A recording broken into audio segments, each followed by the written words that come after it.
maalin maalmaha ka mid ah libaax ayaa gaajooday waxaana uu ku yidhi dacwo ii keen waxaan cuno. waxa ay ahayd dacwadu mid dhagar badan oo aad u caqli badan.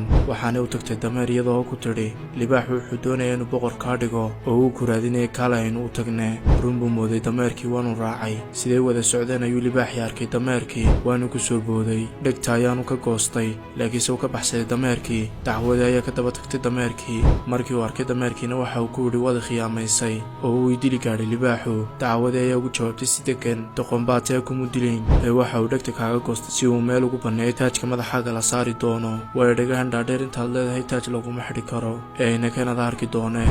inkastoo uu shakisnaa dameerku haddana uu ku qancay hadalkii dacwada waanu raacay oo libaaxii ay ku noqdeen. mar labaad ayuu arkay libaaxii dameerkii waanu ku soo booday sidii hore. markana dabada ayuu ka goostay laakiinse sidii markii hore kale uu baxsaday dameerkii. siduu sii cararayna dacwadii ayuu ku noqday oo uu ku yidhi mar labaad ayaad khiyaantay oo libaaxii dabadu iga goostay. dacwadii iyadoo aan iska waalinba waxay ugu jawaabtay hawarwarin waxa uu dabada kaaga gooyay si aad ugu raaxaysatid carshiga aad ku fadhiisan doontid waayo dabadan dheer adoo leh kuma fadhiisan kartid carshiga ee ayna keenaynu ku noqonne. markan waa la hubaa oo boqor ayuu kaa dhigayaa. doqonnimadiisa ismu garane mar saddexaad ayuu ka yeelay oo uu ku noqday libaaxii. laakiinse markan wuu usoo diyaargaroobay libaaxu. hal mar ayaanu kala gooyey dameerkii waxaana uu mahad celiyey dacwadii isaga oo leh waad ku mahadsantahay sidaad iigu soo celisay dameerka ee iminkana hariga ka soo siib waxaanad iiga soo saartaa maskaxda keliyaha iyo beerka. way fulisay dacwadii amarka laakiin markii hariga ka siibtay waxay cuntay maskaxdii. waxaana u geysay libaaxii keliyihii iyo beerkii oo keliya. waxa uu dareemay libaaxii inay wax ka maqan yihiin waxaana u weydiiyey dacwadii aaway maskaxdii. dacwadii ayaa ku jawaabtay maskax muu lahayn mudane